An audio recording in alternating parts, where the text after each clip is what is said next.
자, 시황부터 간단하게 한번 더 볼게요. 그리고 나서 월요일 공략주 기준에서 한번 더 들여다보도록 하겠습니다.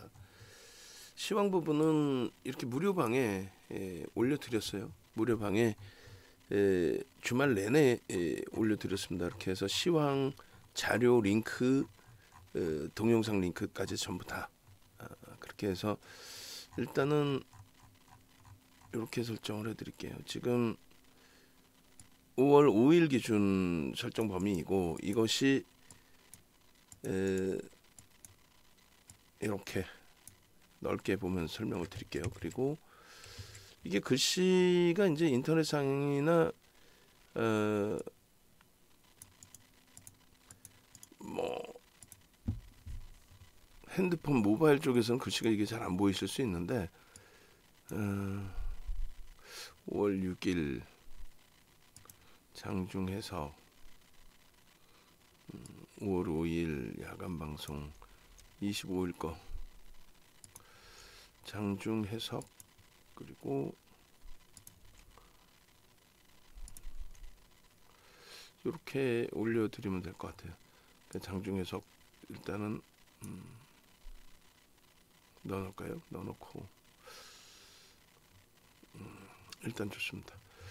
자, 일단은 그 5월 5일 날 기준의 미국 증시가 나스닥이 장중 5% 그리고 종가 기준에 4.99% 하라고 그랬어요. 그리고 금요일 기준에 뭐 추가적인 조정이 나왔는데 그건 지표 부분의 영향이라고 보시면 될 것 같고 결론적으로 미국 증시의 이 폭락 그런데도 불구하고 유럽 증시의 약보합 물론 금요일에 유럽 증시가 1% 후반 2% 조정을 받았습니다만 미국장이 추가적인 조정을 받은 것을 감안하면 1%대 중후반의 유럽 증시의 조정이라는 것은 굉장히 제한적이라는 거죠. 차트 바로 보여드릴 거예요. 차트 바로 보일 건데 결론적으로 미국 증시의 조정폭의 영향 기준이라는 거는 이렇게 한번 놓고 볼까요? 그러면 월봉 기준에서는 뭐 이렇게 돼 있어요. 월봉 기준에서는 그리고 일본 기준 뭐 월봉 기준 다 좋습니다만 그 등락률의 그 설정 범위 놓고 보시면 기존에 우리나라가 3,000포인트 위쪽에 있을 때 3,012포인트일 때 작년 말이거든요. 작년 말에 3,012포인트 있을 때 국내 증시가 2015년 12월 그러니까 15년도 종가 그러니까 2016년 이후의 지수가 되겠죠. 그리고 15년 12월부터 금리를 올렸고 그때 상승률이 이 정도였다면 미국은 2배였어요. 다우 지수 기준으로. 그리고 니케이 유럽. 그러니까 미국 쪽이 2배 이상 강했기 때문에 밀려 내려올 때에도 사실은 2배수의 조정이 나와도 이상할 게 없었습니다. 근데 상당히 잘 방어가 되고 있었는데 최근 들어서 이제 변동이 커진 거죠. 그 최근 들어서의 흐름이라는 거는 요 내용이에요. 조금 전에 이제 복사해드린. 그 전자상거래업체 실적 부진이 5월 5일 우리나라 기준으로 5월 6일 아침이 되겠죠. 새벽. 그렇게 되면서 아마존이 추가 조정이 나왔는데 첫 번째 미국의 그 조정 그 차트 먼저 보시면 잘 보세요. 다우지수의 요 위치에서의 흐름 여기서부터 여기까지의 흐름 또 S&P 500 지수의 여기서부터 여기까지의 흐름 그리고 나스닥 지수의 여기서부터 여기까지의 흐름 그리고 유럽 증시 볼까요? 자, 유럽 증시 보면은 여기서부터 여기까지 이렇게 내려가 있었는데 아니죠. 일본 증시 볼까요? 마찬가지로 아니란 말이에요. 프랑스. 그다음 유럽. FTS 영국. 그러니까 독일, 프랑스, 영국, 프랑스, 독일. 그러면은 미국 쪽 보면 나스닥, S&P 500 지수, 다우. 이해되세요? 저점을 계속 낮추고 내려간 거하고 전혀 다르죠. 일본은요. 마찬가지. 5월 6일자에 플러스로 마감됐습니다. 3거래일 조정받고. 국내 증시는요. 마찬가지. 1월 저점을 깨지를 않아요. 3월 저점을 깨지를 않고 또 1월 저점을 역시 깨지 않고 마찬가지 영국 기준도 이번에 2월 저점 뭐 그런 라인을 깨지 않고 있고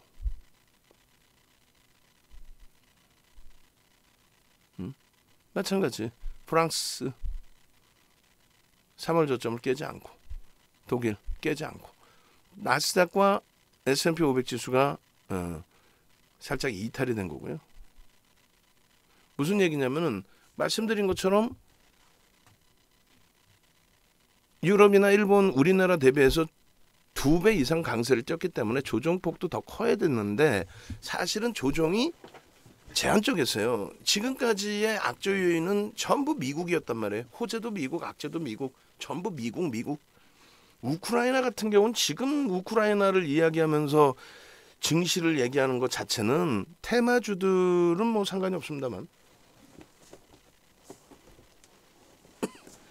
테마주가 아닌 부분에 대해서 우크라이나 관련해서 증시를 얘기한다는 거는 그건 말도 안 되는 얘기라고 말씀드렸잖아요. 지금 우크라이나 사태가 가장 큰 영향을 미친 거는 1월이란 말이에요.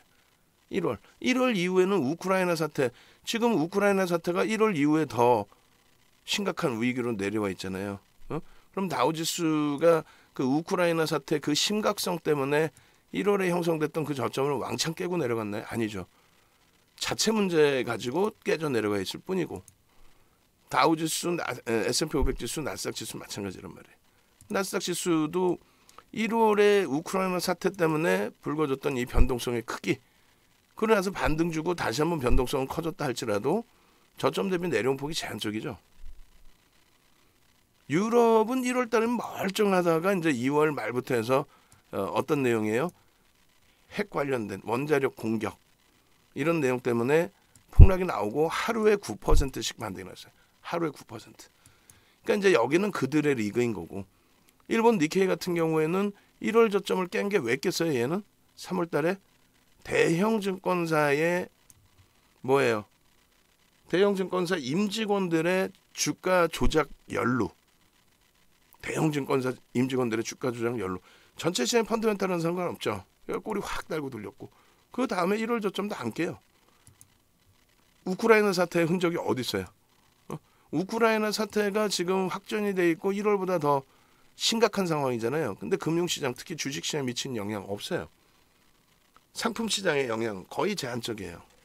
일부 곡물 뭐 이런 쪽 빼고 나면 일부 제한적이고 그것이 사실상 또 엄청나진 않아요. 그러니까 이제 소형주들의 비이성적인 변동성이 있을 뿐이지.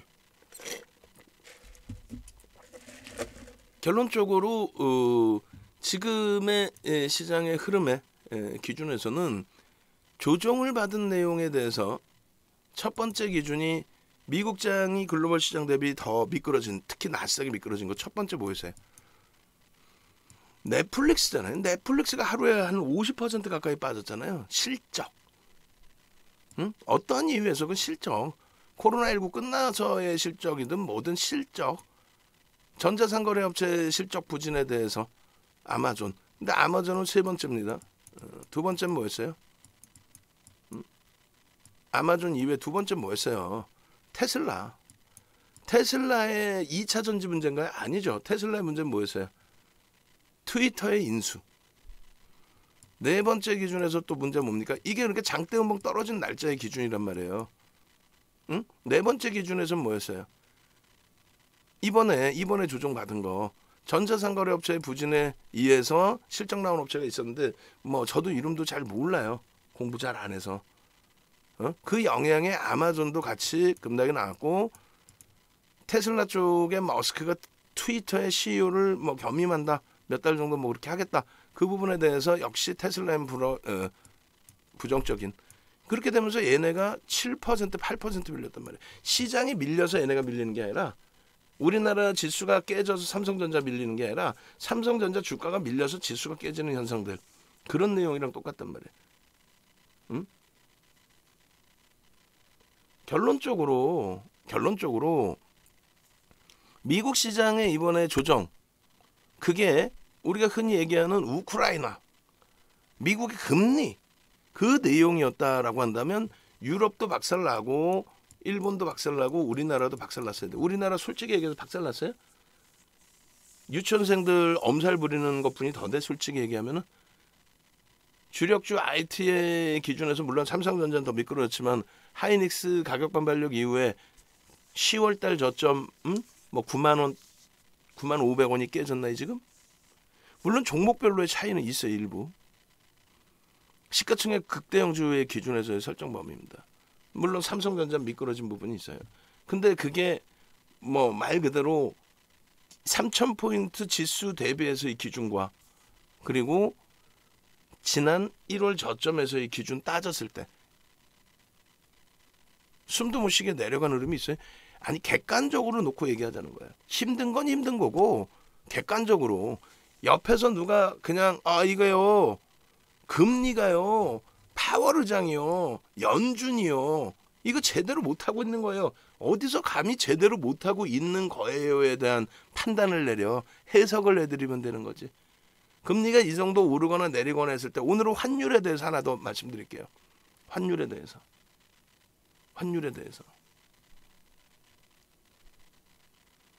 지금 금리 정책에 있어서요 이거에 대해서 왈가불가하는 건 좋아요. 그런데 말씀 매번 드리죠. 예? 경제연구소의 연구원이라든가 그리고 말 그대로 경제연구소의 연구원 또 증권사 뭐 애널리스트 중에서도 리서치 센터장 뭐 이런 분들 또 펀드 매니저들 이런 분들의 기준이면 그나마 상관이 없어요. 근데 윤정두를 비롯한 방송 나와서 유료 활동을 하는 전문가들이 지금의 시장에 대해서 해석을 해드리겠습니다. 혹은 뭐 분석이라고 표현해도 상관은 없습니다. 그리고 겸손하고 겸허하게 이래 하니까 요렇게 움직일 것 같다. 어디서 감히 무슨 정책이 이게 잘못됐네 잘됐네를 평가할 수 있는 수준이 되지가 않잖아요. 동급이 되질 않는다고. 그냥 뭐라고 표현을 해야 돼. 어찌됐건 결론적으로 각국의 중앙정부나 중앙은행이 항상 역사적으로 역대적으로 그래왔듯이 경기를 최선적으로 살리려는 기준을 잡는 거지 너희들 한번 다 죽어봐라 하는 건 없단 말이에요. 그리고 한 명이 그렇게 해서 문제가 될 수 있기 때문에 연준 의장부터 해서 연준 위원분들이 다 계시는 거예요. 그분들의 시각이 한꺼번에 다 잘못돼 있을 수도 있어. 그런 거에 대해서는 서로가 의견을 제시할 수 있어요. 근데 지금은 뭐야? 50bp 올린 게 뭐 잘못된 거 있냐? 뭐 그런 의견들이 나와요. 소수 의견일 수도 있고 대다수 의견일 수도 있고. 근데 그러면 애널리스트들이나 경제연구소의 연구원분들이나 뭐 펀드 매니저나 월가의 시각이나 이런 부분을 종합을 해서 이거는 좀 뭔가 정책이 잘못되지 않았냐라는 의견이 뭐 70% 80% 이상입니다. 또 금리 인상에 대해서 75bp도 올릴 수도 있다라는 의견이 뭐 소수 의견이지만 5% 정도인데 이게 증가할 수 있습니다. 객관적인 데이터를 얘기해야 되는데 어디서 그냥 주워 들은 거 잠깐 얘기를 해서 이거 50bp를 올리면 말이야 경기가 침체되고 둔화되고 말이야. 그걸 모르냐고. 경제학 논리의 가장 기본적인 내용을 연준 의원들이 몰라서 그거를 막 50bp 올리는 거예요? 알잖아. 아는데도 지난해 올리지 못했던 금리에 대해서 그래서 잡지 못했던 인플레이션에 대해서 그래서 81년 이후에 가장 치솟은 8.5% 수준의 인플레이션을 경기가 조금 후퇴하더라도 이걸 먼저 잡는 게 우선적으로 궁극적이다라고 해서 이제 올린다라는 표현인 거잖아요. 그죠? 그게 만장일치는 아니더라도 대부분의 의원들이 그렇게 생각을 해서 진행을 한 거고 주변에선 소수 의견이나 반대 의견을 낼 수 있어요. 연준 위원급이 되시는 분들이 이 상태에서는 이렇게 하는 게 더 낫지 않아? 이거 좀 잘못된 것 같은데 할 수 있어. 그거를 그렇게 읽고 봤으면은 여러분들께 전달할 때에는 아무개가 이러는데 이분도 영향 있는 분인데 요번에 의견은 이렇더라. 이번에 안 올리는 게 낫다라고 하더라. 이렇게 표현할 수 있는 거지. 어디 감히 나와가지고 방송 나와서 급도 안 되는. 그러니까 케이블 경제 TV는 가급적이면 안 보는 게 좋아요. 케이블 경제 TV는 보시더라도 공중파를 보시든가 거기에 제대로 된 패널이 나와서 이야기하라는 게 듣는 게 낫지. 급이 안 되는 게 나와서 파월이 말이야 50bp 올린 거 이건 잘못됐고 말이야. 판단 능력이 본인이 있냐고. 남의 거 훔쳐다가 재가공을 하는 거잖아요. 그러면 안 돼. 그런 걸 보시지 말라는 얘기야. 그냥 결론적으로 윤정두가 말씀드리는 거는 윤정두가 잘났네의 기준보다도 가장 객관적인 걸 한번 따져보자. 어? 정보의 홍수에 파묻혀서 없는 거 말고 새로운 시각으로 보십시오. 왜? 우리는 금융시장, 주식시장에 맞는 해석을 해야 되거든요. 그래서 지금 이 부분을 보여드리는 거예요. 이 부분을 텍스트로도 지금 올려드릴 거란 말이에요. 어? 이 부분을 그렇게 해서 한번 봅시다. 보세요 한번. 제가 지금 요 자료하고 텍스 자료하고 동영상까지 올려드릴 거예요. 시장 상황을 좀 제대로 읽고 나도 좀 제대로 내 계좌 관리를 해보고 싶다 하시는 분들은 1111 한번 갑시다. 지금 뭐 접속인은 아직까지 뭐 그렇게 많지는 않으신데 1111 채팅방에 채팅방에 1111 그럼 요 텍스 자료하고 그림판 자료하고 올려드릴게요. 그렇게 해서 1111 좀 능동적이셔야 돼. 능동적이신 분들이 어찌됐건 가장 오늘은 그래도 많은 분들이 1111 눌러주시는데 참여 인원보다 대비해서 지금 무료방이 4군데 열려 있어요. 4군데 있고 무료방이. 그리고 지금 VVIP 방은 아직 접속 인원이 없으신가 봐. 아니면은 너무 요즘 장이 힘드셔서 그러실 수도 있고. 그리고 불기둥방도 지금 아무도 답변도 없으셔. 그러니까 주린이 달리자님만 열심히 한이윤희 선생님께서도 그리고 불기둥방도 아직 접속 인원이 없으신가요? 오늘 짧게 끝낼 겁니다. 짧고 굵게. 이렇게 해서 6번 방, 2대1, 2방 또 안녕하세요. 그리고 5번 방은요. 5번 방도 아직 없어. 그리고 4번 방 능동적으로 지금 계시면은 그렇게 해서 여러분들 스스로가 능동적으로 대처를 하셔야 돼요. 지금 2대1, 2방만 그나마 그러면 어떤 거 올려드릴 거냐면 요거 올려드릴 거예요. 5월 5일자 시황 자료. 왜 빠졌니? 라고 했을 때 저게 이제 각 금융시장별로의 해석 내용인데 큰 그림으로 또 다시 보여드릴 겁니다. 그리고 전체 PDF 파일을 또 올려드릴 거예요. 그리고 텍스트까지 올려드릴 겁니다. 근데 이제 저게 뭐냐면 여러분들이 그냥 막연하게 그것만 생각하시잖아요. 막연하게 어떤 거 그냥 시장 빠졌어요. 왜 빠졌니? 우크라이나. 그리고 최근의 기준은 금리 때문에 달러가 강세를 띠고 달러 강세 때문에 원화가 약세를 띠고 그리고 금리를 올려서 채권 금리도 올라가고 채권 가격은 폭락을 하고 원자재 가격이 상승하고 근데 다 뻥이야. 다 거짓말이에요. 농담해라. 싹 다 거짓말이에요. 그러니까 이거를 다시 텍스트로 올려드리고 그리고 동영상 어디서 보셔야 되는지 그걸 또 올려드릴 거예요. 그렇게 해서 여러분들이 스스로 여러분들 것으로 만드실 수 있어야 돼요. 모든 거를. 지금 어떻게 저게 진실이냐는 거지. 다 뻥이야 라고 했는데 그거 간단하게 설명드리고 이제 종목으로 넘어갑니다. 어차피 뭐 시황 부분은 지금 올려드리는 링크에 다 들어가 있으니까. 그렇게 보시고 그럼 지금 이거를 빠르게 또 한번 또 설명을 드려요. 빠르게. 그렇게 해서 일단은 어찌됐든 시황 부분은 결론적으로 그렇게 부정적이지 않다. 굉장한 기회다. 오히려 이 기회를 왜 놓치십니까? 라는 기준을 설정을 해드리는 거예요. 이거를 왜 놓치십니까? 라고. 이거를.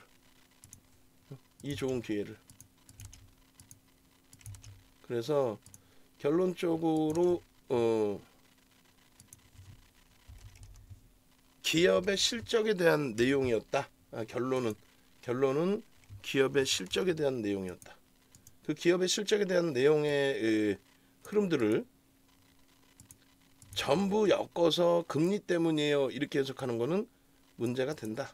그래서 간단하게 그 자료 내용 부분만 보여드리면 설명을 할게요. 그래서 첫 번째로는 이번 그 큰 폭의 조정이 나왔던 기준 다시 차트로 놓고 보시면 뭐 다우 지수에서 볼까요? S&P 500 지수로 볼게요. S&P 500 지수에서 요자락에 넷플릭스의 말 같지도 않은 하루 40%대 폭락. 하루 말 같지도 않은. 그러고 나서 여기서 뭐예요 또? 테슬라의 개파락 10%에서 추가 폭락. 또 여기서 뭐예요? 아마존의 폭락. 그리고 여기서 또 뭐예요? 아마존의 추가 폭락과 테슬라의 폭락 7% 8%씩. 그게 시장 지수 다 깬 거예요. 금리 문제 때문이면 왜 얘네만 깨지냐고. 금리 문제 때문에 기술주들이 깨졌다? 아이 거짓말하지 말라 그러세요. 왜 거짓말이냐면은 금리 문제 때문에 시장이 깨졌다. 기술주가 깨지고 성장주가 금리 문제 때문에 깨졌다. 그렇게 따진다면은 이게 2015년 이후잖아요. 그럼 S&P 500 지수, 나스닥 지수 볼까요? 금리 때문에 깨졌다. 2015년 12월부터 2018년 12월까지, 예? 2018년 12월까지 금리 올릴 때 기술주가 깨졌어요? 뻥 좀 치지 말라 그래. 지금 금리 딱 2번 올렸어. 그죠? 저 때는 3%대 금리까지 올렸어요. 시장이 깨졌냐고. 아니 거짓말을 하는 거에 대해서 여러분들이 휘둘리시면 되냐고. 금리를 올려서 기술주가 깨졌다? 금리를 올리면은 기술주들이 부담이 된다?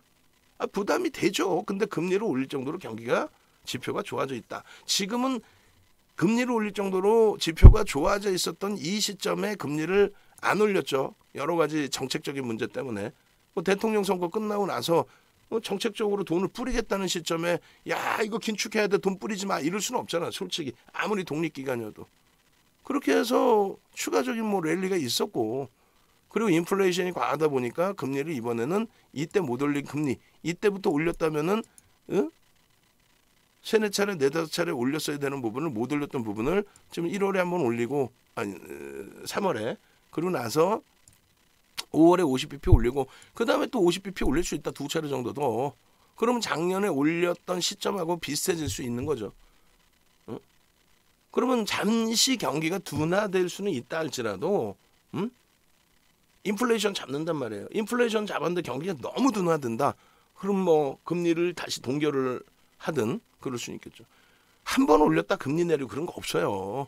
방송 보니까 기가 차가지고 이번에 파월 의장이 금리를 올리면 경기가 둔화되고 시장은 박살 나니까 그때 되면 아이고 이거 아이쿠나 하고 그냥 파월 의장이 그냥 이번에는 바꿔서 파월 의장 혼자서 결정해. 그리고 금리를 올려가지고 시장이 깨진다고 금리를 또 내려. 그런 상식적이지 않은 비상식적인 얘기를 하는 방송을 보시고 겁을 내실 필요 없다는 거예요. 결론은 금리를 올릴 때 시장이 깨졌다라는 내용은 거짓말이죠. 뻥이 된단 말이야. 또 한 가지 지금 미리 말씀드려서 보여드리면 채권 수익률이 지금 3%의 강세예요. 그 강세 때문에 시장이 깨졌다. 그것도 뻥이에요. 이때 당시 채권 수익률이 3%까지 올랐어요. 물론 금리를 다 올려놓고 정점의 상태 기준으로도 따질 수가 있지만 지금은 이제 금리 시작 단계고 그럼 3% 이상일 때 무조건 시장이 조정이 아니라니까. 그 이상도 올라가요. 4% 이렇게도. 그것 때문에 문제가 되는 흐름은 나오지 않는다. 달러의 강세 때문에 시장이 붕괴된다. 그것도 아니에요. 금리를 올려서 달러의 강세가 나온다. 그것도 아닙니다. 그래서 결론은 실적철에 실적들이 나스닥에서 부정적으로 나왔기 때문에 조정을 받았던 것뿐이지 그 부정적으로 나온 거는 코로나19가 종식되고 나서의 매출의 급감이나 이런 부분들이 점진적으로 나왔던 거에 우크라이나 사태 뭐 겹치고 이런 부분 금리에 대한 부분 때문에 위축된 거 이게 겹쳐진 거지 일시적인 현상으로 본다. 그렇기 때문에 아마존의 전망에 대해서는 윤정도가 아닌 애널리스트가 분석하는 내용들이 다 상향돼 있어요. 지금 여전히 성장주로서 가치가 있다로 판단을 하고 있습니다. 간혹 가다 보면 뭐 증권사에서 뭐 목표가 높으면 그게 정점에 어디서 희한한 것만 듣고 배워와가지고 그렇지 않다고. 그럴 때도 있죠. 정점에 달했을 때. 예? 근데 지금은 그런 시점이 아니란 얘기예요. 지금 뭐 자동차주들 목표 주가 계속 상향시키고 판매 대수가 부정적인데도 긍정적으로 해석하는데 그럼 걔네들이 막 폭락하고 있나 지금? 계속 강세죠. 그러니까 어디 이상한 거, 극단적인 거, 소수 의견 그런 거에 대해서 여러분들이 휘둘리지 마시고 명확한 거. 뒤에 있는 뭐 뒷담화 이런 걸 가지고 여러분들이 모든 걸 판단하려고 하지 마시고 가장 보편 타당한 걸 가지고 기준을 잡으시라고 말씀을 드리는 겁니다. 이해되세요? 응? 그렇게 해야만 여러분들이 여러분들 자산을 지키는 거야. 이번 조정은 뭐다? 우크라이나 아니다. 이번 조정은 뭐다? 금리 아니다. 그게 일부 영향을 미치더라도 그것 때문만의 기준이 아니다. 50bp 올리고 75bp 올리고 50bp 올리고 이게 뭐 다 알려져 있던 내용이지 뭐 새로울 게 뭐가 있어요. 계속 나왔던 얘기였고. 응? 그것 때문에 시장에 뭐 초전박살 난 것도 아니고.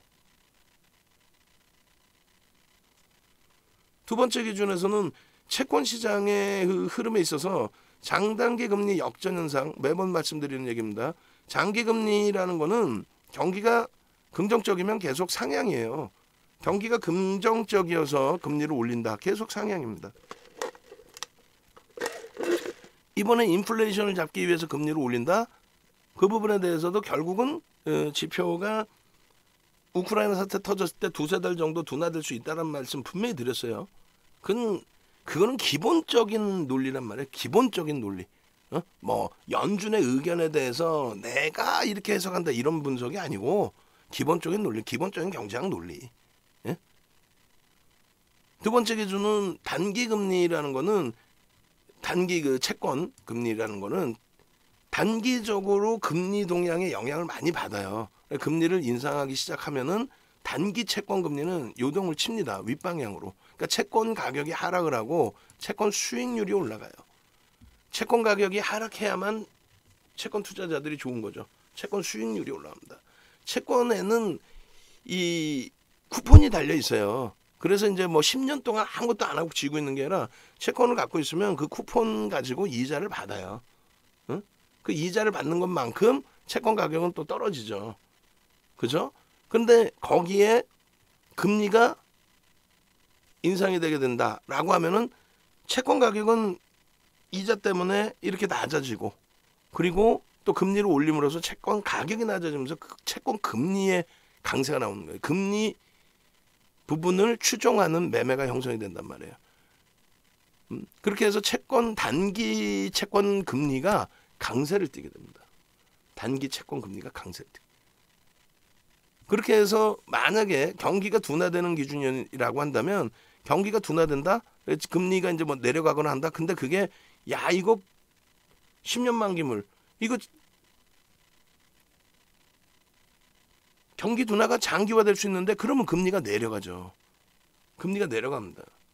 그리고 야 이거 장기적으로 경기가 안 좋을 것 같은데 금리가 내려가고 단기 금리도 내려가는 와중에 10년물이 더 빨리 내려가서 이렇게 꺾여지는 그러니까 데드 크로스가 발생이 되면 20일 전이고 5일 전이 이렇게 깨고 내려가서 이런 데드 크로스가 발생되면 이거를 경기 침체라고 얘기를 하는 거예요. 그렇지 않고 얘도 상향이고 단기물도 상향인데 단기물이 좀 더 가파르게 상향해서 이렇게 올라간다?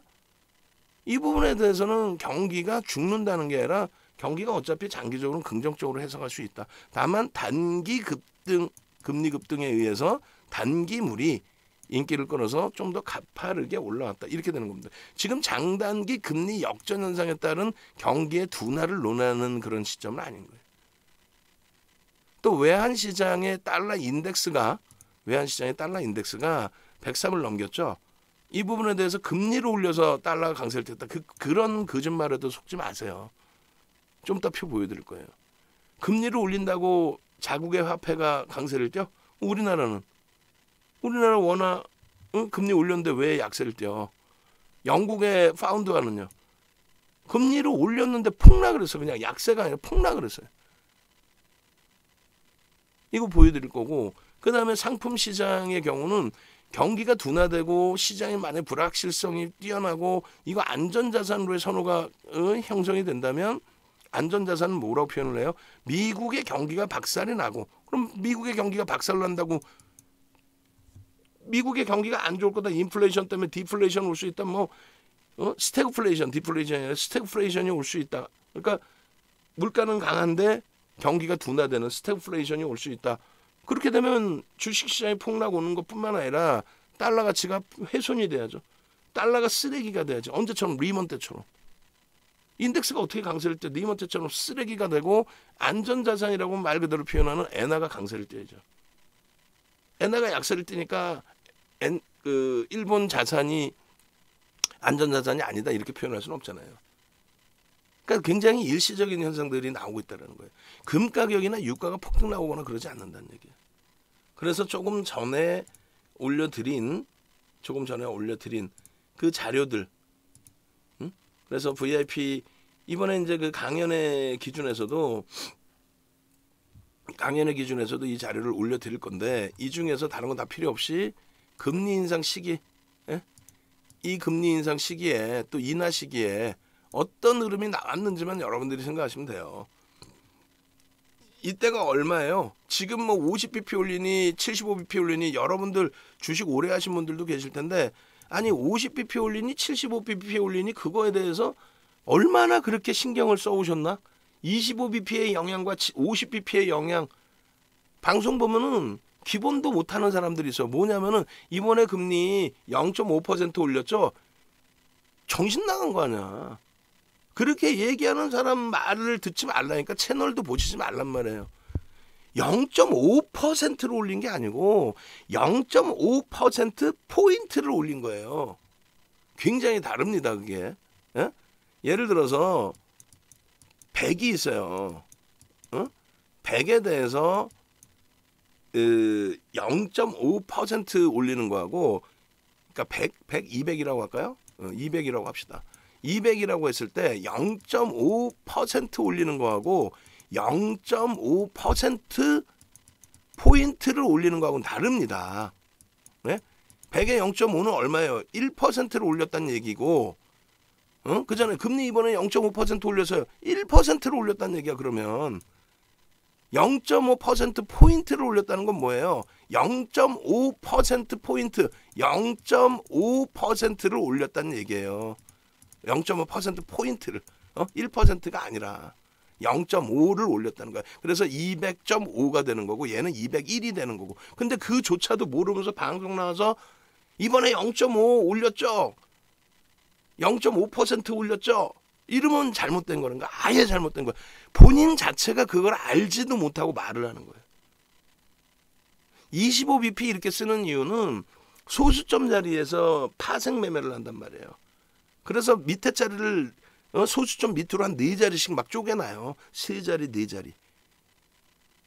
그러니까 결국은 금리의 기준은 1%가 100bp입니다. 그래서 0.5% 혹은 0.5% 포인트가 혼란스러우면은 100bp, 그리고 이 규모가 너무 작게 느껴진다면 그냥 bp로 해석을 해서 놓고 봐야 돼요. 1%가 100bp고 이번에 50bp를 올린 거예요. 50bp. 뒤에 포인트 이렇게 붙어 있죠. 결론적으로 0.5가 그렇게 뭐 대단한 건지 0.75가 어마어마한 건지 가파르게 올린 건지 그거에 대해서 생각을 해보시라는 얘기예요. 무슨 얘기냐면은 이때는요 1년에 FOMC 회의가 8번 열린다 분명히 그랬어요. 몇 번 열리는지도 모르시는 분들도 계신단 말이야. 8번 열립니다. 8번 열리는데 8번 그리고 한 번 더 올린 거예요. 2004년 6월부터 2006년 6월. 8번 한 번도 안 쉬고 계속 올렸어요. 한 번도 안 쉬고 계속 올리는 거하고 작년에 올려야 되는데 안 올리고 그 안 올린 이유는 윤정도 해석은 이렇다라고 얘기했죠. 대선이 끝났고 정책적으로 정부에서는 새로운 대통령은 돈을 뿌리고 싶었고 결론적으로 그렇게 해서 일단은 돈을 뿌렸고 그리고 와 하는 소리를 들었고 우리나라 똑같아. 지금 만약에 뭐 어느 분이 당선이 됐든 돈은 뿌린단 말이에요. 일단은 뿌려요. 내뱉은 말이 있으니까 뿌리면서 좀 줄이겠지만 진짜 아예 선진국이 아직 안 됐다니까. 그냥 돈 뿌려준다 하면은 에휴 그래 하고 찍어주는 수밖에 없는 게 지금 우리나라의 현실이잖아 사실은. 근데 결국은 그렇게 돈을 뿌렸다가는 지금 오늘날의 미국이랑 똑같아진다니까요. 작년에 금리를 올렸어야 되는데 지금 어떻게 해요? 금리를 올리고 있잖아. 올리는데 거기다 돈을 또 갖다 부어? 금리를 왜 올려요? 우리나라도 인플레이션 잡기 위해서 금리를 올리는 건데 거기다가 돈 뿌린다고 악을 쓰고 서로들 돈 많이 뿌린다고 그랬잖아. 양당에서. 그거를 심상정 후보나 안철수 후보가 뭐라 했어요? 아니 당신들 돈이 어디서 나서 그렇게 뿌리겠다는 거야? 정신 나갔어요? 이렇게 표현했잖아요. 근데 그분들이 윤석열 당선인이나 아니면 이재명 후보 두 분이 몰라서 나 돈 뿌린다고 했겠어? 그렇게 해야만 국민들의 수준을 아주 그냥 우습게 보는 거지. 그렇게 해야만 야 병사들한테 200만 원씩 줄게. 그렇게 해야만 그냥 젊은 친구들한테 몰표를 받을 걸 딱 생각하고 거짓말을 해야 되는 거야. 왜? 이렇게 해서라도 내가 대통령 되면 내가 나중에 잘하면 되지 뭐. 어찌 됐건 그 돈 뿌리면 어떻게 되겠다는 지금의 미국의 현상이 그거란 말이에요. 결론적으로 이 기준에 이렇게 해서 금리를 올려놨죠. 이때 당시 그러면 시장이 붕괴됐느냐? 폭등 랠리였잖아요. 이런 게 붕괴야. 금리를 하향시켜서 경기를 부양해야 될 정도로 경기가 정점에서 야 이제는 끝났구나 라는 인식이 잡혀야 돼. 이럴 때 코로나19 터져서 이럴 때 여기는요 띄엄띄엄 올렸어 금리. 어찌됐건 이때도 급등 랠리. 이때도 급등 랠리. 지금의 기준도 어수선한 부분이 있을지언정 또 우크라이나 사태까지 포함돼서 조정을 받았을지언정 이거 별로 안 오른 것 같지만 이게 랠리의 기준인 거고 이게 안 빠진 것 같지만 금리 내릴 때 폭락인 거고 다시 금리를 올릴 때 기준에서 이러한 요 과정이 있었어요. 이 과정이. 예? 지금 요 과정이랑 비슷한 거지 사실. 아 등락률이다. 등락률 그렇게 차이 안 나 사실. 결론적으로 시장의 흐름에서 금리를 올렸다고 해서 기술주가 조정을 받는다. 거짓말하지 마라. 이때 금리를 올릴 때 기술주의 흐름입니다. 이때 금리 올릴 때 15년 이후에 미국 국채 수익률이요 이렇게 형성돼 있어요. 금리 올릴 때 3%까지 올릴 때 지금 이제 3% 넘겼죠. 그래서 앞전에 금리 정점일 때보다 더 높지 않느냐. 그 부분은 뭐 그것 때문에 조정을 받는다면 일부. 그것 때문에 대세하라고 연동되지는 않는다는 거예요. 달러 인덱스요? 뻥치지 말라고 그랬죠. 좀 이렇게 강세 뛰니까 옛날 거 표 보여주지도 않고 뻥을 치는데 이렇게 돼 있죠. 그 앞전으로 더 당기면은 더 강했던 시점도 있어요. 응? 그러면 금리를 올린다고 달러가 무조건 강세를 띠냐? 아니라고 그랬잖아요. 이때부터 이때까지는 왜 약세를 띠나? 90이 깨져 내려갈 정도로. 응? 90이 깨져 내려갈 정도로 2018년 12월까지 금리 올렸는데 금리 올려서 올라간다는 그런 거짓말 하지 말라는 얘기예요.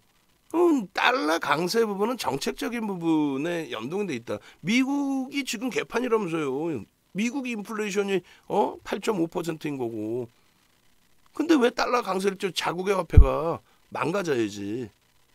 금리 개뿔이나 올린 것도 없는데.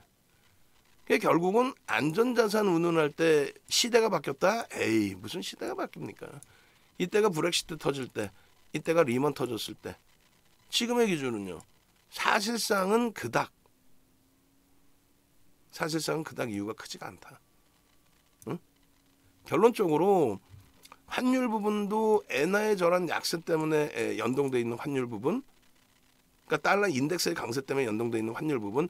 야 오늘 환율 부분에 대해서 좀 더 해드려야 되는데, 그리고 두바이유 같은 경우에 상품 가격도 그렇게 된다면 우크라이나 사태 터지고 나서 1월 정점 대비해서 되도 않는 급등이 연출돼 있어야죠. 만약에 지정학적 리스크 때문에 유가의 상품 가격에 비이성적인 흐름이 나오고 안전자산으로 간다면 아니잖아요. 꼬리 달렸던 부분에 대해서 내려놓고 돌린다 할지라도 제한적이잖아요. 지극히 정상적인 흐름. 결제통화가 강세를 띠고 있는데 결제통화의 약세 때문에 이런 흐름도 아니고 결제통화가 폭락을 해서 리먼 터져가지고 달러가 폭락을 해요. 리먼 터져서. 그 달러가 폭락하게 됨으로써 상품 가격은 올라가야 돼. 왜? 바보야 내가? 달러 1달러 주고 빵 하나 사 먹을 때하고 지금은 1달러 줘봐야 빵 반 개도 못 사 먹는데. 그러면 2달러 주면 1리터 줄게 이렇게 돼야 되는 게 맞죠. 그래서 이때 그 가격이 나온 겁니다. 그리고 환율에 대해서 얘기가 나오는데 요거 뭐 다 보고 시대에서 풀리면 멀쩡하다는 거 말씀드리고, 국가적인 문제가 전 세계적인 문제 발생되면요 요게 먼저 제일 먼저 움직여요. 요거 없죠. 중간에 미국의 신용등급 올렸을 때 그때 이후에 한 번도 없죠. 비이성적으로 그렇게 올라온다니까. 우리나라 5년 만기 외평채에 대한 이자율이에요. 700bp 수준까지 올라왔어요. 7%까지. 지금 아무런 문제 없어요. 사실은. 결론적으로 시장에 대한 조정일 뿐이지. 그러면 환율에 대해서 또 웃기는 소리 하는 사람들이 있어. 그 이제 김영익 교수님이 한국경제TV는 안 돼. 김영익 교수님이. 근데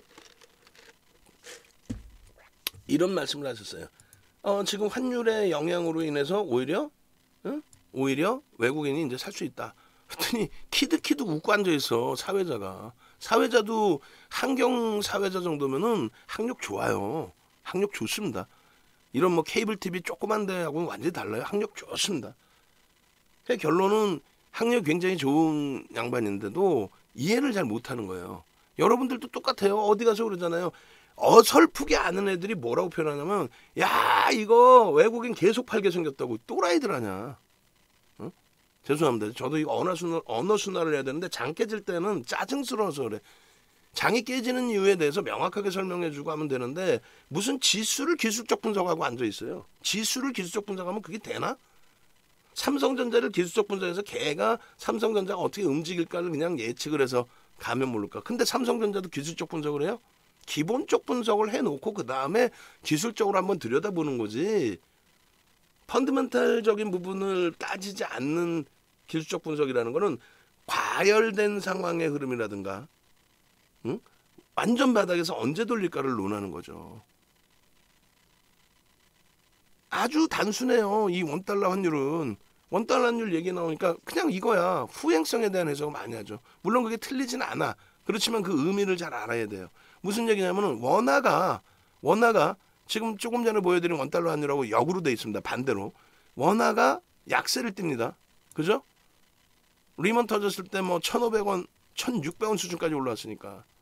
그리고 지금 얼마예요? 원화의 기준이 1,270원이란 말이에요.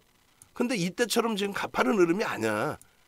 미국이 뭐 부도 사태가 날 정도로 또 구조적인 문제가 발생된, 파생 시장의 문제가 발생된, 또 우리나라가 그렇게 해서 외환 보유액이 뭐 세계 10위 안에 들어갔다고 해도 단기 외평채도 못 갚을 정도의 수준뿐이 안 돼요. 사실은 잘난 체 하는 거지 정부에서. 야당 입장에서는 맨날 까요. 지금 야당 이제 바뀌죠. 바뀌면 또 까. 바뀌면 또 깐다고. 환율 이따구로 방어하지 말라고 그러면서.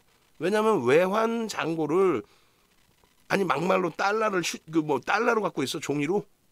정신 나갔어. 그거를 채권을 사둔단 말이에요. 또 상품을 사두고. 그랬을 때 그 운영을 누가 해? 그냥 아무나 공무원이 아무나 해요? 아니잖아. 그러다 보니까 외평채를 발행을 하고 또 금액을 가지고 운영을 하고 운영하는 비용이 만만치가 않단 말이에요. 외환 보유고를 많이 갖고 있으면 좋기는 한데 운영 비용도 만만치 않아. 근데 그렇게 많이 갖고 있다고 해서 문제가 발생됐을 때 단기 외평채라도 갚을 수 있는, 단기 부채라도 갚을 수 있는 수준이 되냐. 그게 안 된다는 얘기지. 그래서 이런 현상이 나는 거예요. 야, 한국에서 돈 빼는데 야 얘네들 달러 부족해가지고 나중에 쥐들도 한화를 준다 그러면 어떻게 하지? 야야 우리도 돈 급하니까 일단 빼고 보자. 이렇게 되는 거예요. 그래서 통화 수합을 해준 거예요. 미국이 해주니까 막말로 창피하게 쪽발이들, 일본 애들, 중국 애들이 해준 거예요. 미국이 해주니까. 그것도 달러로가 아니라 야 엔화로 해줄게. 우린 위안화로 해줄게. 무슨 소리냐면 위안화나 엔화는 통용이 된단 말이야. 그 돈은 받아주겠다 이거지. 외국인들도. 한화는 안 받아주겠다는 거야. 창피하게. 이해되세요? 이런 현상이 나오는 이유가 이해되세요? 우리나라 동네 가치가 휴지가 되는 게 미국의 주택담보대출 문제인데 그게 파생 문제이기 때문에 글로벌 시장이 휘청한 거고, 원달러 환율의 문제에 있어서는 이런 식으로 우리나라의 화폐 가치가 훼손되는 게 문제가 돼야 돼. 급격하게. 그냥 달러 강세 때문에 훼손되는 건 아무 의미가 없어요. 그리고 외국인이 팔아서 훼손된다? 아 진짜 화끈해 진짜. 외국 그 전혀 틀린 말은 아닌데 예를 들어서 외국인이 주식 시장에만 돈이 있냐고. 이거 팔아 가지고 돈 빠져나가는 거 봤어? 에? 대기 자금이 아니라 주식 팔아 갖고 돈이 빠져나가는 걸 눈으로 봤냐고요. 우리나라 외환 시장이 주식 시장만 연결이 돼 있어요? 외국인이 주식 시장에만 돈이 들어와? 채권, 응? 우리나라의 금리를 노리고 들어오는 그런 자금, 채권 투자 자금, 부동산 투자 자금, 기업 투자 자금, 그게 주식 시장으로 들어오는 자금. 별의별 자금이 있잖아요. 별의별 자금. 응? 결론적으로는 연동성에서 볼 수 있는 부분은 원화가 약세를 띠면 외국인이 판다. 뭐 틀린 말 아니에요. 근데 그걸 제대로 오늘 기준에 제대로 이해를 하시라는 거예요. 지금부터 잘 설명을 드릴 테니까. 원화가 약세를 띠면 외국인이 판다. 혹은 외국인이 팔아서 원화가 약세를 띈다. 둘 다 틀린 말은 아닙니다. 근데 이런 건 틀린 거예요. 어떤 건 틀린 거냐면 지금 환율에 외국인 사겠어요? 불과 2, 3일 전에 김영익 교수님이 나중에 뒤져보세요. 김영익 교수님이 누구신지. 우리나라 그래도 그 금융 쪽, 증권 쪽에서는 한 획을 그신 분이에요. 그 김영익 교수님이 이제는 뭐 시장 좀 바닥으로 보셔도 되고 지금은 조금 뭐 지금 서강대 교수로 가 계세요. 뭐 지금은 좀 담을 수 있고 편입할 수 있고 시장은 이제 뭐 5월이면 충분히 이제는 돌릴 수 있는데 그 논리에 대해서는 많은 부분을 말씀하십니다. 그래서 우리나라의 뭐 수출입 동향도 말씀을 하시고 또 이제 글로벌 시장의 금리에 대해서도 말씀하시고 또 여러 가지 그 가운데 이제 다른 걸 다 떠나서 외국인들이 이제 매수를 할 수 있는 위치로 보신다 이거예요. 그러니까 사회자 낄낄대고 웃지는 않았지만 약간 웃음기를 끼면서 아니 환율이 이런데 외국인이 지금 사나요? 살 수 있을까요? 우리 같으면 욱해가지고 확 받아친단 말이에요. 욱해가지고 그래서 막 차트 갖고 나와서 설명하고 그래요. 그러니까 윤정두하고 맞짱 토크나 이런 대담 프로를 안 하려고 그래. 웬만한 사람들이. 근데 뭐 교수님은 아주 차분하시지. 지금 들어올 즈음이 됐죠. 왜 그러냐면 우리나라 원달러 환율의 적정치를 우리나라의 지금 뭐 수출입 규모나 적정치의 범위를 일반적으로 현재 기준에서 일반적으로 연말 기준까지 굉장히 보수적으로 놓고 볼 때 1,200원을 본다 이거예요. 그리고 김혜혁 교수님은 1,202원 정도를 본대. 그 1,202원이 방송 나와서 윤정부 같은 친구들이 야 내가 볼 땐 1,140원이 맞아. 밑도 끝도 없는 말 같지도 않은 소리 하는 거. 또 시황 돈 받고 파는 그 양반 있잖아. 시황 돈 받고 파는 양반. 와 치꺼인 양. 논리가 명확하단 말이에요. 지금의 수출입 동향과 지금의 경제 동향의 기준에서 우리나라의 원화 가치를 산정을 했을 때 그 계산 방식으로 그러니까 애널리스트들이 종목에 대한 목표치의 설정 범위가 현재 기준에서 앞으로 올해 1년 동안의 실적에 대한 전망 업황이 이렇고 세계 경기가 이렇고 거기에 따른 이 업황이 이렇고 그 업황 속에서 이 종목이 낼 수 있는 매출이나 영업이익이 이 정도로 예상이 됩니다. 그러니까 그 예상치에 맞춰서 시장의 뭐 PER이라든가 PBR 또 업황의 평균 PBR이나 PBR 그리고 이 종목이 평상시에 갖고 있던 PER이라든가 PBR을 감안했을 때 지금의 주가는 목표 주가가 어느 정도 설정됩니다. 이 논리가 있는 거거든. 말 같지도 않게 줄 하나 닦아놓고 여기가 지지선이고 미친 정신 나간 거지. 그거는 소형주 잡주에 펀더멘털이 없어서 그런 분석 자체가 안 되는 애들에 대해서 기술적으로 보는 내용인 거고 혹은 펀더멘털이 받침돼 있는 상태에서 기술적으로 어떻게 대처될지를 보는 거고 원달러 환율의 부분에 있어서 말씀드린 것처럼 김영익 교수님이든 또 다른 여러분들께서 환율 전망치를 경제연구소에서 환율 전망치를 내놓을 때 우리나라의 가장 먼저 수출입 동향이죠. 그 수출입 동향에서 외환자금이 들어왔다 나왔다 하는 부분들 그걸 다 감안을 하고 했을 때 결론적으로는 1,200원 수준으로 회귀된다라고 본다. 그렇게 된다면 외국인의 시각은 어떻게 돼요? 여러분들이 외국인이야. 지금 시장에 사 안 사? 1,270원이야. 사 안 사? 사지. 산다고 봐야죠. 왜? 만약에 원달러 환율이 1,270원인데 1,400원까지 가. 그럼 가만히 앉아서 환차익 얼마를 벌어요? 10%를 법니다. 환차 이익을. 그러니까 지금 안 사. 그만 달러만 갖고 있어도 달러에서 수익이 나는 거야. 원화를 지금 1270원 주고 사봐야 1400원까지 내려간다고 생각하면은 10% 손실이야. 왜? 지금 1달러 주고 1270원 딱 바꿔갖고 손에 쥐고 있는데 다시 1달러를 사려고 봤더니 1400원을 내야 1달러를 준대. 그럼 내가 130원을 더 내야 1달러를 살 수 있어. 10% 손실이지. 사겠냐고. 안 사. 그러면 계속 파는 거예요. 외국인 입장에서는 1400원까지 환율이 깨진다 그러면 계속 파는 거야. 그럼 여러분들의 입장에서는요. 막말로 1400원까지 환율이 깨지는데 주식을 해? 에? 전부 다 팔아가지고 1400원까지. 단순한 게 아니야. 환율이 1270원 내려왔다는 게 단순한 게 아닙니다. 우리나라의 원화 가치가 훼손이 되고 있는 거예요. 우리나라의 원화 가치가 훼손이 되고 있다고. 근데 미국이 지금 문제가 될 거라며. 진짜 문제가 되면 달러 강세를 띄겠냐고. 달러 가치가 훼손이 되겠지. 그래서 그쪽이 문제가 돼서 달러 가치가 훼손되라는 얘기가 아니고, 달러도 지금 그렇게 따지면 과도한 거 아니에요. 야, 지들 문제 때문에 어떻게 달러를 강세를 띄지? 이 의구심이 들어 있어야 되는 거예요, 여러분들이.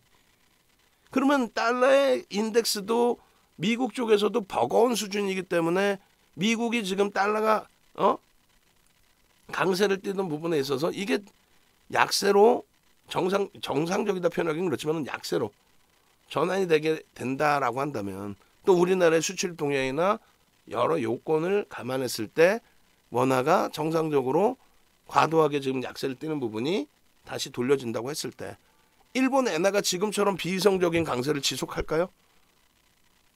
아니잖아요. 정상적으로 되돌려진다고 했을 때 외국인들의 입장에서는 이 환율에 대해서는 1200원까지 회귀될 가능성이 높은데 라고 판단을 하겠죠. 외국인이 옆집에 있는 토마스 형이야? 앞집에 있는 찰스 형이야? 누구야 그러면 외국인은? 외국계 기관 투자자란 말이에요. 그 기관 투자자에 들어가 있는 그 내부에서의 애널리스트 팀이 있고 펀드 매니저들이 있고 그들이 환산을 했을 때 한국의 원화가 다시 강세를 띠겠는데 그러면 지금 사도도 7%의 수익 범위가 생성이 돼. 예를 들면 1200원 이하로 내려간다 치면 한 6, 7%의 환율 부분에 대한 환차 이익이 발생이 돼? 오케이. 야, 두 번째로 만약에 그렇게 해서 시장이 안정화돼서 강세를 띠게 된다면 지금 막 저평가되어 있는 종목이 좀 많이 있어. 과도하게. 그럼 환차익도 있고 수익 차익도 발생되겠네. 그 기점이 물론 1200원 넘어갈 때부터 그런 시각의 기점을 가지고 갈 수도 있겠지만은 지금의 흐름에서는 충분하다는 거예요. 이 환율이 진짜 말 그대로 1300원, 1400원을 갈 수도 있어요. 그걸 어떻게 하나 막말로. 정상적으로 회귀되는 부분이 지금의 기준에서 놓고 볼 때는 1200원 수준이 맞다라고 감안을 했을 때 저는 1200원 밑으로 내려온다고 보는데 저는 그냥 경험치상의 문제라고 한다면 나머지 부분은 분석가들의 내용을 제대로 우리가 이해를 하고 그럼 여러분들을 설득을 할 때 제가 조금 더 깊이 있게 들어가 설득을 하겠죠. 객관적인 데이터 갖고 와서 김영욱 교수님이 말씀하신 데이터가 3일 전 거니까 방송에 나와서 말장난하는 애들처럼 그렇게 하는 게 아니라 직원분들도 많고 연구원이 있으니까 야 수출입 동향 다 확인해서 가지고 와. 경상수지 지금 어떻게 돼 있어? 데이터 한번 만들어봐. 엑셀로 표 만들어. 객관적인 수치들이 다 있으니까 그게 노력하는 사람이야.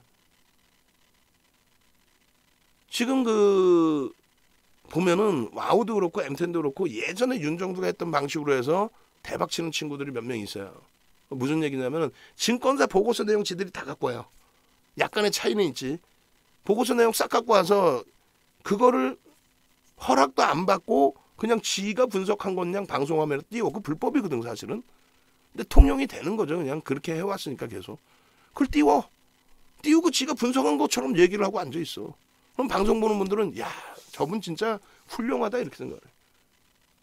그럼 그러면 안 되지. 근데 그렇게 하는 사람이 없으니까 그렇게 좀 노력하는 몇몇한테 사실은 많이 몰려요. 많이 몰립니다.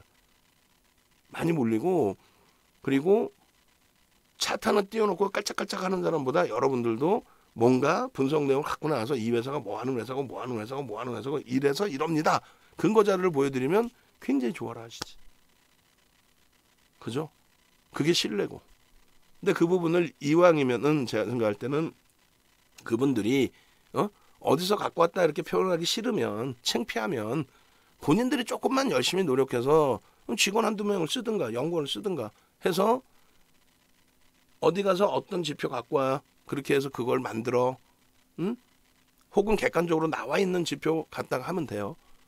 근데 증권사에서 한 달 전에 내놓은 보고서 내용 갖고 나와가지고 한 달이 지났는데도 불구하고 그걸 자기 거 있냐 거짓말을 하면은 결국 낭패를 보는 분들은 여러분들이 봐요. 그러니까 걸러서 보시라는 얘기야. 특히 시황 같은 경우는 진짜 말 그대로 경제연구소 연구원분들, 애널리스트, 또 펀드 매니저 그런 양반들이 만약에 방송 나와서 표를 갖고 나온다. 그러나 그분들은 표가 가장 최신 거겠죠. 왜? 블룸버그 단말기에서 데이터를 볼 수도 있고 혹은 서울대 도서관 가도 그 데이터가 훌륭하게 나와 있죠. 그런 거 가져다가 직접 쓰신단 말이에요. 나머지는요. 지난 걸 갖고 온단 말이에요. 지난 걸. 그러니까 그런 거 잘 골라서 가져가세요. 환율 부분도 분명하게 이해를 하실 수 있어야 돼요. 결론적으로 지금 환율에 외국인이 왜 삽니까? 그렇게 고학력이신 아나운서도 그렇게 생각을 해요. 왜? 자기 전문 분야 아니니까. 그거에 대해서 윤정도 욱해서 얘기를 하고 김영혁 교수님은 차분하게 말씀을 하시고 그래서 그 근거를 얘기를 하고 가장 단순한 게 그거예요. 공통적인 내용은 지금의 기준에 환율이 어느 방향일까만 여러분들이 생각을 하시라는 거예요. 더 떨어진다. 1,400원까지 온다. 그러면 외국인이 계속 판다로 해석하시는 게 옳고 그러면 외국인이 판다고 무조건 시장 빠지는 거 아닙니다. 그럼에도 불구하고 외국인이 파니까 시장이 안 좋다라고 생각하면 주식 전부 전량 매도해서 좀 쉬시는 게 옳다는 거고 그렇지 않고 야 1270원인가는 역사적으로 역대적으로 과도한 환율이야. 이거 돌릴 거야. 뭐 지금 경제 동향으로 놓고 봤을 때는 1,200원 수준 정도 그렇게 해서 연말 환율까지 그걸 뭐 각 그 기업들도 경제연구소가 있죠. 기업에 LG경제연구소, 뭐 삼성경제연구소 있단 말이에요. 자기들의 그 수출입 기준에서의 그 환해치를 해야 되니까. 근데 아무렇게나 하겠어? 윤정수처럼 뭐 대충 막 하겠어요? 방송 나오는 친구들처럼 말장난 하겠어? 명확하게 한다고. 그조차도 좀 틀릴 수도 있고. 그러니까 어찌됐건 그 부분에 대한 평균치가 1,200원 수준이란 말이에요. 그럼 1,200원까지 회귀가 된다라고 한다면 외국인은 어떻게 됐어요? 그렇게 따지면. 요 자리에서 이제 들어올 수 있는 자리라고 해석을 하는 게 맞죠. 그게 1,250원일 때도 똑같고 1,240원일 때도 똑같아요. 그보다 조금 더 올라왔더라도 지금 과도하네. 오히려 그러면은 더 확률이 높아지고 있네. 이해되세요? 지금 대비해서 뭐 1,400원까지 막 진짜 말도 안 되게 1,300원까지 왔어. 야 이건 진짜 과도하네. 그렇게 해서 포트폴리오를 유지하고 대처하고 비중을 조절할 거냐 아니면 아니야 1,400원 갈 거야. 뭐 김영혁 교수님도 틀리실 수 있지. 김영혁 교수님이 틀리시는 게 아니라 지표가 수출입 동향이 지금 상황에서는 더 악화될 수도 있지. 악화돼서 문제가 된다면 뭐 1,400원까지 오지 않겠어? 그럼 나는 1,400원 온다고 봐. 그러니까 난 주식 다 털고 인버스를 사든지 아니면 쉬든지 그 판단 능력을 가지고 가시라고 말씀드리는 거예요. 아시겠죠? 원래 지금 우리 특별교육 해드려야 돼요. 응?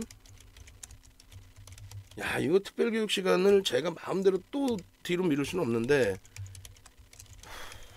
특별교육을 7시 기준을 잡아놨다가 22시로 옮겨놨거든요.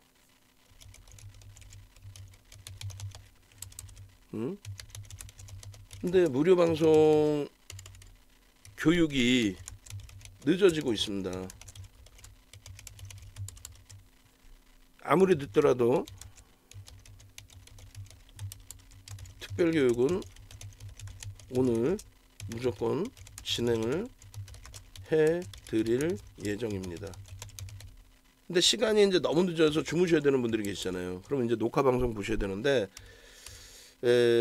저에게 이제 나머지 있는 시간이 길어도 30분, 많이 길면 뭐 4, 50분. 왜냐면 특별 교육을 뭐 지금부터 기다리고 계신 분들도 계시는데 일방적으로 제가 얘기하는 거 아니에요. 그분들이 전부 무료 방송을 듣는 것도 아니실 테고.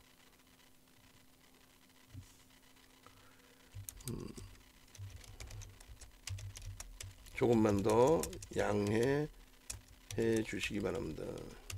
이해해 주시면 감사하겠습니다.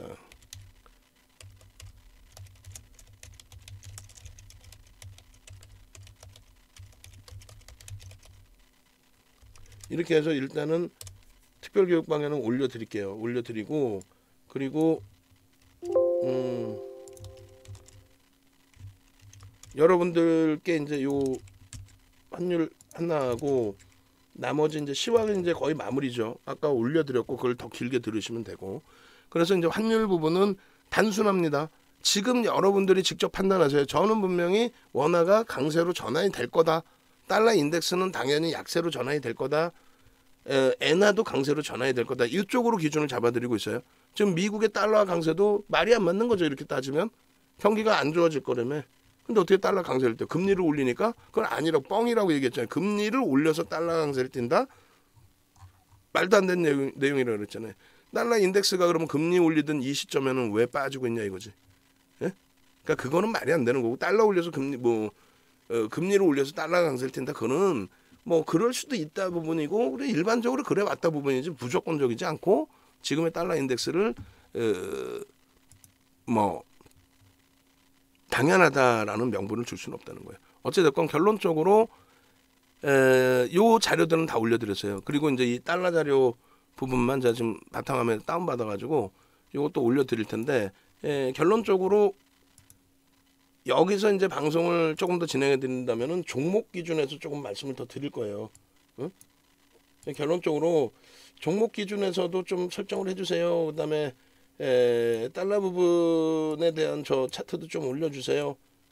하시는 분들은 또 종목 기준에 내일 그래도 뭐 어찌됐건 이왕이면 대형주에서 상한가 나오면 좋고 뭐 장도 좀 어지러운 부분이 있는데 어려운 부분도 있는데 그러면 소형주에서라도 교육도 받을 겸 상한가 종목 하나만 잡아주세요. 내일장 공략주 한번 들여다봅시다 하시는 분들 3333 좀 능동적이시고 참여인원이 좀 있으셔야 저도 명분이 생기죠.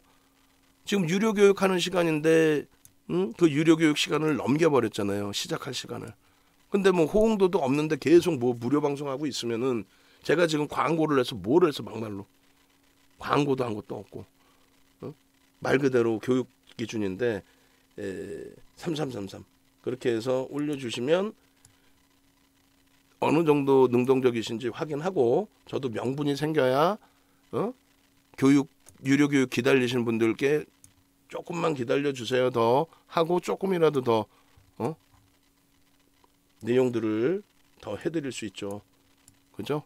그래서 오히려 우리 지금 특별교육방에 계신 분들이 양해를 이렇게 해주셔서 교육은 조금 더 진행을 할 수 있을 것 같아요. 무료 교육은. 자, 2대1 방에서도 또 6번 방에서도 3333 능동적으로 일단은 그 설정해 놓은 종목군들은 올려드릴 거예요. 금요일날 일단 설정해 드린 종목은 그리고 월요일날 동시효과 보고 또 월요일날 오전에도 또 올려드릴 텐데 3333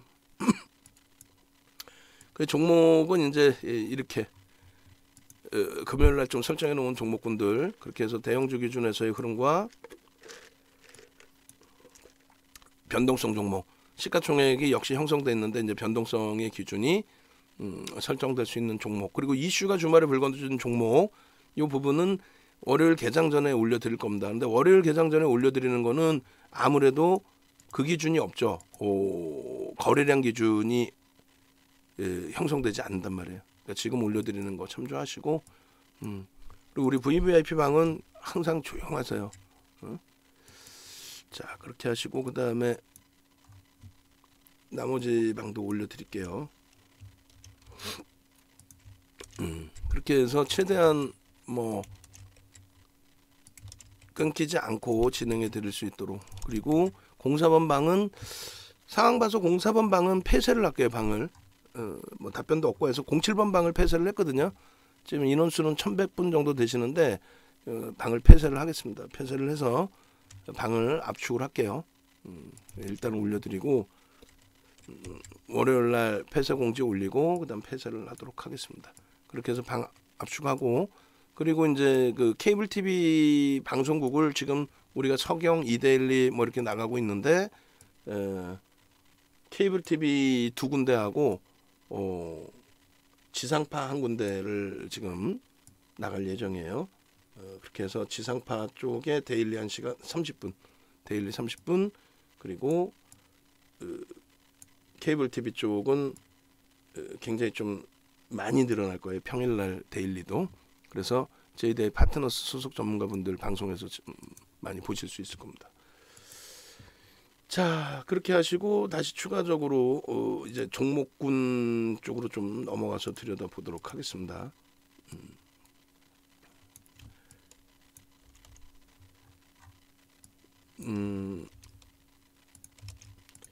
일단은 그 지금 올려드린 종목군들을 좀 빠르게 들여다볼 텐데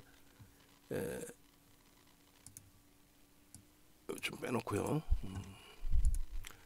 그리고 요 부분은 이제 내일 마감을 할 거예요. 이제 자녀 인원으로 가지 않고 내일 마감을 할 거니까 오늘 저녁에, 가급적이면 오늘 저녁에 신청하시고 월요일부터 함께 VIP 문자 받으시고 그다음에 카톡방에서 여러분들 선배분들하고 같이 소통하시고 그리고 나서